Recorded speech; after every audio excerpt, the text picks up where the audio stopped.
যদি আপনার মনে হয় যে দেয়ালে পিঠ থেকে গেছে, কেউ কিছু করতে পারছে না আপনার জন্য, আপনি পরিপূর্ণ ইয়াকিনের সাথে, দৃঢ় বিশ্বাসের সাথে এই 4টা আমল নিয়মিত করবেন। সকল পেরেশানি থেকে, সকল টেনশন থেকে বের হওয়ার পথ আল্লাহ তাআলা অলৌকিকভাবে তার জন্য আবিষ্কার করে দিবেন ইনশাআল্লাহ। গুলি মিস হতে পারে, আপনার দোয়া মিস হবে না। আমি এমন এক ভয়াবহ বিপদে আছি যা থেকে উত্তরণের কোনো পথ আমার সামনে খোলা নাই। এমন কোন আমল শিখিয়ে দিবেন যে আমলের মাধ্যমে এই ভয়াবহ বিপদ থেকে আমি রক্ষা পেতে পারি। ভাইরা আমার, এই ধরনের প্রশ্ন আমাদের কাছে অহরহ আসে যে এমন বিপদে আছেন যে বিপদ থেকে আসলে রক্ষা পাওয়ার জন্য আপাত দৃষ্টিতে কোনো পথ উনি দু চোখে দেখতে পাচ্ছেন না, এক কথা দেয়ালে পিঠ থেকে গেছে। এইরকম পরিস্থিতিতে একজন ইমানদার আল্লাহ রাব্বুল আলামিনের কাছে তার এই সমস্যাকে তুলে ধরবার জন্য কয়েকটা আমল আমরা বলতে পারি, যে আমলগুলোর মাধ্যমে আল্লাহ তাআলা ওই অসম্ভবকে তার জন্য সম্ভব করবেন ইনশাআল্লাহ। এবং এই আমলগুলো চর্চা আমার জীবনে আমি করে দেখেছি, এগুলোর প্রয়োগ করে দেখেছি, আমলগুলো করে দেখেছি। আলহামদুলিল্লাহ, যেখানে মনে হয়েছে এই সমস্যা বাহ্যিকভাবে সমাধান যোগ্যই না, আল্লাহ তাআলা সেটাকে অলৌকিকভাবে সমাধান করেছেন। আমার জীবনে বহুবার আমি দেখেছি এরকম 4টা আমল আছে যেগুলো আমরা কোনো বিপদে পড়লে, নারী হোক, পুরুষ হোক, পারিবারিক হোক, আর্থিক হোক বা নিরাপত্তা সংশ্লিষ্ট হোক, যে কোনো সমস্যা হোক, যদি আপনার মনে হয় যে দেয়ালে পিঠ থেকে গেছে, কেউ কিছু করতে পারছে না আপনার জন্য, আপনি পরিপূর্ণ ইয়াকিনের সাথে, দৃঢ় বিশ্বাসের সাথে এই 4টা আমল নিয়মিত করবেন। এবং আমি বহু মানুষকে পার্সোনালি এটার পরামর্শ দিয়েছি, ওনারা আমল করেছেন, আমল করে উপকৃত হয়েছেন। এরকম বহু মানুষ আছে, বৃদ্ধ মানুষ, বাবা ক্যান্সারে আক্রান্ত হয়েছেন অনেক দেরিতে, আল্লাহ তাআলা অলৌকিকভাবে সাহায্য করেছেন। হ্যাঁ, কখনো যদি আল্লাহ তাআলা এই আমলগুলো করার পরও আমার বিপদ দূর না করেন, তাহলে হয় আমার আমলের মধ্যে কোনো ত্রুটি ছিল, অথবা আমার এই বিপদ দূর না হওয়ার মধ্যে আমার জন্য কোনো কল্যাণ নিহিত ছিল।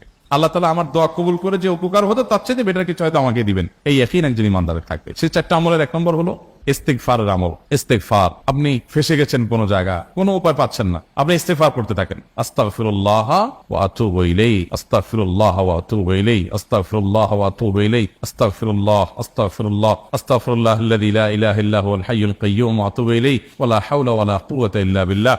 اللهم انت ربي لا اله الا انت خلقتني وانا عبدك وانا على عهدك ووعدك ما استطعت اعوذ بك من شر ما صنعت ابو لك بنعمتك علي وابو لك بذنبي فاغفر لي فانه لا يغفر الذنوب الا انت সাইয়্যিদুল ইস্তিগফার। এভাবে যে কোনো ইস্তিগফার করতে থাকেন, আপনি বেশি বেশি করে আল্লাহর কাছে ইস্তিগফার, ক্ষমা প্রার্থনা করতে থাকেন, খুব বেশি আপনার 2 ঠোঁটে অনবরত আপনি চাইতে থাকেন আল্লাহর কাছে ক্ষমা। এই ইস্তিগফার সম্পর্কে নবী করিম সাল্লাল্লাহু আলাইহি ওয়াসাল্লাম বলেছেন, মান লাজিমাল ইস্তিগফার, যে ব্যক্তি ইস্তিগফারকে আঁকড়ে ধরবে, আঁকড়ে ধরা মানে কি, এটা ছাড়বে না, সেই পড়তেই থাকবে অনবরত। টয়লেটে যাওয়ার সময়টা, ঘুমের সময়টা, খাওয়ার সময়টা বাদে, অবসর নামাজের সময়টা বাদে সারাক্ষণ সে ইস্তিগফার করবে। এরকম যদি কেউ করে, আল্লাহ রাব্বুল আলামিন জাআলাল্লাহু লাহু মিন কুল্লি হাম্মিন ফারাজা ওয়া মিন কুল্লি যিকিন মাখরাজা, সকল পেরেশানি থেকে, সকল টেনশন থেকে বের হওয়ার পথ আল্লাহ তাআলা অলৌকিকভাবে তার জন্য আবিষ্কার করে দিবেন। এবং আমি আমার জীবনে যেটা বলেছিলাম, বিস্তারিত বলতে চাই না, এরকম পরিস্থিতি আসছে যে চোখের সামনে কোনো আপাতত রক্ষার কোনো পথ আর খোলা নেই, এমন ভয়াবহ বিপদ।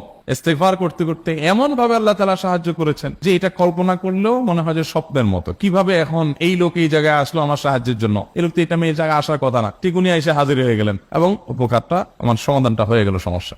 তো আলহামদুলিল্লাহ, বহুবার আমি পরীক্ষা করেছি, আর আমার পরীক্ষার 2 পয়সার নাই। হাদিসে বলা আছে, গ্যারান্টি দেওয়া আছে, আমার পরীক্ষা করলি কি না করলি। তাহলে একটা আমল হলো কি, ইস্তিগফার। সব সময়ের জন্য এটা কন্টিনিউয়াস করবেন, আর এমনি অবসর সময় ইস্তিগফার করবেন। আরবদের মধ্যে সৌন্দর্য আছে, তারা বিভিন্ন ডাক্তারের ওয়েটিং রুমে বা বিভিন্ন জায়গায় মানুষ যেখানে অপেক্ষা করে পাবলিক প্লেস গুলোতে লিখে রাখে ইস্তিগফার করুন, হাইওয়ে গুলোর পাশে লেখা থাকে ইস্তিগফার করুন, এবং তারা আসলে একটু পরপর দেখা যায় ইস্তিগফার করে। ভালো মন্দ গুণ সবার মধ্যে আছে, তাদের এই ভালো গুণটা আছে, ইস্তিগফার বেশি বেশি করা। আমরা ইস্তিগফার সচরাচর এইভাবে অনবরত অবসর সময় করার অভ্যাস অনেকের মধ্যেই নাই, আমরা এটা চালু করবো ইনশাআল্লাহ। বিশেষ করে যখন কোনো সমস্যা হবে, তখন ইস্তিগফার চলতে থাকবেন মুখে অনবরত, ধীরে ধীরে মহব্বতের সাথে নিজেকে, নিজের পাপ অপরাধগুলোর কথা স্মরণ করে আল্লাহর কাছে মাফ চাইতে থাক, পেরেশানি দূর হবে ইনশাআল্লাহ। 1 নাম্বার 2, দুরূদ। নবী করিম সাল্লাল্লাহু আলাইহি সাল্লামের প্রতি দুরূদ পাঠ করা, এটা যদি আপনি নিয়মিত করতে থাকেন মহব্বতের সাথে, আল্লাহুম্মা সাল্লি আলা মুহাম্মাদ ওয়া আলা আলি মুহাম্মাদ কামা সাল্লাইতা আলা ইব্রাহিম ওয়া আলা আলি ইব্রাহিম ইন্নাকা হামিদুম মাজিদ, আল্লাহুম্মা বারিক আলা মুহাম্মাদ ওয়া আলা আলি মুহাম্মাদ কামা বারাকতা আলা ইব্রাহিম ওয়া আলা আলি ইব্রাহিম ইন্নাকা হামিদুম মাজিদ। আপনি একবার ছোট দুরূদ যদি পড়েন, সাল্লাল্লাহু আলাইহি ওয়াসাল্লাম, সাল্লাল্লাহু আলাইহি ওয়াসাল্লাম, আল্লাহুম্মা সাল্লি আলা মুহাম্মাদ ওয়া আলা আলি মুহাম্মাদ, শুধু এইটুকু পড়েন, জাযাল্লাহু আন্না মুহাম্মাদাম মা হুয়া আহলু, শুধু এইটুকু পড়েন, আপনি আপনি এভাবে যেই কোনো দুরুদ নবী করিম সাল্লাল্লাহু আলাইহি ওয়াসাল্লাম প্রতি যদি পড়েন এবং পড়তে থাকেন অনবরত, ইস্তিগফারের পাশাপাশি দুরুদের ক্ষেত্রে নবী করিম সাল্লাল্লাহু আলাইহি ওয়াসাল্লাম বলেছেন যে এইটা তোমার জন্য যথেষ্ট হয়ে যাবে। তুমি যদি আল্লাহর কাছে আর কোনো দোয়া করতে না পারো, শুধু দুরুদটা পড়ো, তোমার সব পেয়ে যাও, কিচ্ছু লাগবে না। এক সাহাবী বলছেন, রাসূলুল্লাহ, আমার দোয়ার মধ্যে দুরুদ কত পার্সেন্ট রাখবো? আমি তো আমার অনেক কিছু আল্লাহর কাছে চাইবো, দুরুদ মানে তো নবীজির জন্য দোয়া, মানে আমার জন্য তো আমি দোয়া করবো, আপনার জন্য দোয়া কত পার্সেন্ট করবো? 1/3, 1/4, তারপরে হাফ, এবার বিভিন্ন পার্সেন্টেজ বলছিলেন তিনি। নবী করিম সাল্লাল্লাহু আলাইহি ওয়াসাল্লাম বলেছেন যে হ্যাঁ, এর বেশি করতে পারলে আরো ভালো, আরো ভালো। তো ভদ্রলোক এর বেশি, ওই সাহাবী রাদিয়াল্লাহু তাআলা আনহু, তিনি এর বেশি বাড়াতে বাড়াতে বাড়াতে বাড়াতে একটা পর্যায়ে বলছেন যে আমি সব দোয়া আপনার জন্য করি। নবী করিম সাল্লাল্লাহু আলাইহি ওয়াসাল্লাম বলেছেন তাহলে তোমার আর কোনো দোয়াই করতে হবে না, এর মধ্যে সব দোয়া চলে আসবে। কারণ আপনি যদি বলেন আল্লাহ আপনার নবীর প্রতি আপনি রহমত নাজিল করেন, আপনার নবীর প্রতি আপনি শান্তি নাজিল করেন, আপনি যেটা দোয়া করেন, তো আল্লাহকে আল্লাহর নবীর প্রতি আপনি রহমত নাজিল করতে বললে আল্লাহ তাআলা আপনার প্রতি রহমত নাজিল করবেন কি করবেন? আপনি কাউকে খুশি করতে চান, কার কাছ থেকে কিছু আদায় করতে চান, তার ছেলেটারে যদি হাদিয়া তোফা দেন, আদর যত্ন করেন, তো বাই ডিফল্ট অটোমেটিকলি ওই লোকের সিম্পেথি আপনার দিকে আসবে কি আসবেন? চোখ বন্ধ করে আসবেন। তো আল্লাহর নবীর জন্য যখন আপনি দোয়া করবেন, তখন আল্লাহ তাআলা আপনার মধ্যে রহমত নাজিল করবেন, এটা নবী সাল্লাল্লাহু আলাইহি ওয়াসাল্লামের ওয়াদা। যেই কোনো পেরেশানি, তিনি আরো বলেছেন যদি কেউ দুরুদের আমল করে নিয়মিত, আল্লাহ রাব্বুল আলামিন তার সকল পেরেশানির জন্য যথেষ্ট করে দিবেন। এই আমলটা সবগুলো দূর করার জন্য যথেষ্ট হয়ে যাবে। এই দুরুদের আমলটা আমি দেখেছি সুবহানাল্লাহ গুলির মতো কাজ করে। আজকের ঘটনা, এক ভদ্রলোক সকালে একটা টেলিভিশন চ্যানেলে, বেসরকারি চ্যানেলে প্রোগ্রাম শেষ করে নামছিলাম লিফটে, তো উপস্থাপক উনি বলছিলেন যে ভাই, মানে দুরুদের আমল করে আমি কিছুদিন আগে একটা ইয়াতে মানে এমন একটা অবস্থা যে এইটা থেকে বের হওয়ার কোনো পথ আর নাই, শুরু করলাম দুরুদ অনবরত, এরপরে আল্লাহ তাআলা আমাকে এমন ভাবে উদ্ধার করলেন আমি কল্পনা করতে পারি। আলহামদুলিল্লাহ, এই আমলগুলো করে অনেক ভাইরা আমাকে অভিজ্ঞতা জানাইছেন যে আলহামদুলিল্লাহ তাদের অভিজ্ঞতা হলো কি খা। ওই যে বললাম, কখনো যদি আল্লাহ তাআলা আপনার দোয়া কবুল না করেন, তাহলে হয় আমার ত্রুটি আছে, আর না হলে আমার জন্য আল্লাহ তাআলা এর চেয়ে বেটার কিছু রেখেছেন, আমি সেই ইয়াকিন রাখবো ইনশাআল্লাহ। আর এই দোয়াতের সমাধান হবেই হবে, সে বিশ্বাস থাকতে হবে। নবী করিম সাল্লাল্লাহু আলাইহি ওয়াসাল্লাম বলেছেন, হাদিসে কুদসিতে আল্লাহ বলেছেন, আনা ইনদা জান্নি আবদি বি, বান্দা আমার প্রতি যেমন ধারণা করে আমি তেমন আচরণ করি। আপনি যদি চিন্তা করেন, করে দেখি হয় কিনা, দেখি ট্রাই করি, তাহলে ওই আল্লাহ তাআলা বলবেন ঠিক আছে দেখতে থাক। আপনি যদি ইয়াকিন করেন যে না, নবী করিম সাল্লাল্লাহু আলাইহি ওয়াসাল্লাম যে বলেছেন, অতএব সেটা হবেই, আর আল্লাহ রাব্বুল আলামিনের কাছে আমি ওইভাবেই চাবো যে আল্লাহ দিবেনই, আমি নিয়েই ছাড়বো, ইনশাআল্লাহ গুলি মিস হতে পারে, আপনার দোয়া মিস হবে না। ওই ইয়াকিন, ওই ঈমান আমার মধ্যে আনতে হবে, চেষ্টা করবো তো ইনশাআল্লাহ। তাহলে দুইটা আমল হলো ইস্তিগফার আর যুরুদ। 3 নম্বর আরেকটা আমল হলো দোয়া ইউনুস। দোয়া ইউনুস, লা ইলাহা ইল্লা আনত সুবহানাক ইন্নী কুনতু মিনাজ জালিমিন। বেশি বেশি পড়তে থাকবেন, যখন বিপদে পড়বেন ইস্তিগফার আর দুরুদ পড়বেন সবচেয়ে বেশি, আর মাঝে মধ্যে দোয়া ইউনুস, লা ইলাহা ইল্লা আনত সুবহানাকা ইন্নী কুনতু মিনাজ জালিমিন। আল্লাহ সুবহানাহু ওয়া তাআলা কোরআনে কারীমে এই দোয়ার পরে বলেছেন, ওয়া কাযালিকা নুনজিল মুমিনিন। এই দোয়া পাঠ করার মাধ্যমে ইউনুস আলাইহিস সালামকে পৃথিবীর ইতিহাসের সবচেয়ে অলৌকিক ঘটনা, সকল সায়েন্স, সকল আপনার বিজ্ঞানের তত্ত্ব সবগুলোকে ভুল প্রমাণ করে দিয়ে ওই জায়গাটার জন্য আল্লাহ তাআলা ইউনুস আলাইহিসকে মাছের পেটে ঢোকার পর সেখান থেকে আবার জীবিত রেখে বের করেছে। অক্সিজেন অভাবে সেখানে এমনি মারা যাওয়ার কথা, আরো নানা কারণে মারা যাওয়ার কথা, তাই না? কিন্তু আল্লাহ তাআলা তাকে রক্ষা করেছেন, কারণ উনি এই বিপদে পড়ার পর থেকে এটা পড়তেছিলেন, লা ইলাহা ইল্লা আনতা সুবহানাকা ইন্নী কুনতু মিনাজ জালিমিন। তো আল্লাহ তাআলা কোরআনে বলেছেন, এটা ইউনুস, তার নবী ইউনুস আলাইহিস সালামকে আল্লাহ তাআলা এটার মাধ্যমে রক্ষা করেছেন, সেটা তার জন্য খাস না, এটা তার জন্য স্পেশাল না, বরং আল্লাহ বলেছেন ওয়া কাযালিকা নুনজিল মুমিনিন, এটা দিয়ে আমি তাকে রক্ষা করেছি, একইভাবে ঈমানদারদেরকেও এটার মাধ্যমে রক্ষা করব। এটা বড় অস্ত্র পেয়ে গেলাম। দোয়া ইউনুস বেশি বেশি পড়বো ইনশাআল্লাহ, লা ইলাহা ইল্লা আনতা সুবহানাকা ইন্নী।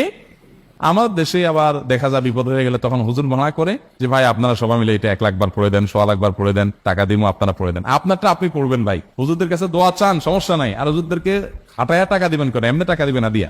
আর এই দোয়া নিজে নিজে করতে থাকবেন। ইউনুস আলাইহিস সালাম ওই সময় কি লোক ঠিক করছিলেন যে ভাই আপনারা সবাই দোয়া ইউনুস পড়েন, আমি গেলাম, আমি মাছের পেটে গেলাম, আপনারা বসেন সবাই দোয়া ইউনুস পড়া দেন, করছেন উনি? ওনারটা উনি করছেন, তো আপনারটা আপনি শুরু করবেন দোয়া ইউনুস না। 4 নম্বর আমল হলো ইয়া যাল জালালি ওয়াল ইকরাম। এটা বেশি বেশি করে পাঠ করবেন। নবী করিম সাল্লাল্লাহু আলাইহি ওয়াসাল্লাম বলেছেন, আলিযু বিয়াজাল জালালি ওয়াল ইকরাম। ইয়াজাল জালালি ওয়াল ইকরাম, এইটাকে তোমরা আঁকড়ে ধরবে। ইয়াজাল জালালি ওয়াল ইকরামের মানে কি? এটা আল্লাহকে ডাকা, আর কিছু না। এবং হাদিসে বর্ণিত দোয়া, এটা মাসনুন দোয়া। ইয়াজাল জালালি ওয়াল ইকরাম মানে হে মহা ক্ষমতার অধিকারী, প্রতাপশালী এবং সম্মানের মালিক। এটা বলার মানে হলো আল্লাহর কাছে নিবেদন করা, যেহেতু আপনার প্রতাপ আছে, আপনার জালাল আছে, আপনার বড়ত্ব আছে, এই বড়ত্বের অধিকারী এবং হে সম্মানের অধিকারী, আপনার যদি এটা আছে, অতএব হে আল্লাহ আপনি আমাকে এটা দান করুন, আপনার সেখান থেকে আমার প্রতি রহম করুন, আপনার সেখান থেকে আমাকে, আপনার বড়ত্ব থেকে আমাকে আপনি হেফাজত করুন, আপনার একরাম থেকে আমাকে আপনি, তা দিয়ে আপনি আমাকে রহম করুন। তো সেই দোয়া আল্লাহ তাআলার কাছে নিবেদন করতে পারি, ইয়া যাল জালালি ওয়াল ইকরাম। এর পাশাপাশি তাহাজ্জুদের নামাজ এবং যে কোনো নফল নামাজ, কারণ নবী সাল্লাল্লাহু আলাইহি সাল্লাম ইজা হাযাবাহু আমরুন সাল্লা, নবীজি সাল্লাল্লাহু আলাইহি সাল্লামের কোনো পেরেশানি শুরু হলে আগে ওযু করে 2 রাকাত নামাজ পড়তেন, ওযু করে 2 রাকাত নামাজ পড়তেন। আমাদের যখন পেটে ব্যথা শুরু হয় আগে কার কথা মনে পড়ে? ডাক্তারের কথা মনে পড়ে। যখন গায়ে জ্বর আসে সবার আগে মনে পড়ে কিসের কথা? নাপা, নাপা, ঠিক না? জ্বর আসছে গায়ে, সবার আগে আমরা কি চিন্তা করি? নাপা। নাপা আপনি চিন্তা করেন, খান, নিষেধ না তো, ওষুধ গ্রহণ করা সুন্নত, নবী সাল্লাল্লাহু আলাইহি সাল্লাম নির্দেশ করেছেন ওষুধ সেবন করতে, আপনি করেন, ভালো কথা। কিন্তু ইমানদার সবকিছুর আগে ব্যথা আসছে, তাহলে ব্যথার জন্য একটা ওষুধ দোয়া শিখেছেন, দোয়াটা আগে করবে, পাশাপাশি ওইটা করুন, এলো ইমানদারের কাজ। আমরা আজকাল ইমান থেকে অনেক দূরে সরে গেছি, আল্লাহ আমাদের সেই ইয়াকিন দান করুন। তাহাজ্জুদের সময় দোয়া, অনেক বেশি দোয়া কবুল হয়। তাহলে 4টা আমল ইনশাআল্লাহ আপনাকে এই ভয়াবহ বিপদ থেকে উদ্ধার করার জন্য সাহায্য করবে ইনশাআল্লাহ। সে ইয়াকিন নিয়ে করবেন। সেই সাথে as-সাদাকা তারদুল বালা, দান সাদাকা করা, অন্যান্য যে আমলগুলো আছে টুকটাক সেগুলোর সাথে সাথে চালানো। বাকি এই 4টাকে বেসিক্যালি একটু জোরালো ভাবে করতে থাকে।